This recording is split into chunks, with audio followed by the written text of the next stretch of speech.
দিনটা ছিল 30শে মার্চ। মহাদেবের কাছে পুজো দিয়ে এলাম। Hi everyone, welcome to my another new mini vlog.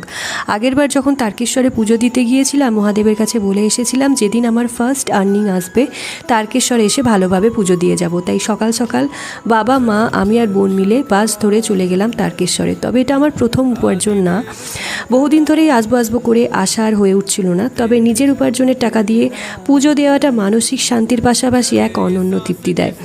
দিনটাও ভালো ছিল, সোমবার, মহাদেবের বার, আর এই বিশেষ দিনটায় প্রচণ্ড ভিড় থাকবে সেটাই স্বাভাবিক। তাই গিয়ে ডালা নিয়ে প্রথমে লাইনে দাঁড়িয়ে গেলাম। তাও আমরা যেহেতু সকাল সকাল বেরিয়ে গিয়েছিলাম, আমাদের তাড়াতাড়ি আর ভালোভাবে পুজো দেওয়া হয়ে যায়। মহাদেবের মাথায় জল ঢেলে বাড়ির সবার নামে পুজো দিয়ে মানত সুদে শান্ত মনে বাবার কাছে কৃতজ্ঞতা জানালাম। আগের বার তো বাবা না যাওয়ায় সেখানে এক পান্ডার হাতে পড়ে একরাশ টাকা বেরিয়ে গিয়েছিল। তবে এবারে আর এরকম কোনো সমস্যা হয়নি। তোমাদেরও কি এরকম কিছু অভিজ্ঞতা আছে? অবশ্যই শেয়ার করো। আজ তবে এতটাই, টাটা।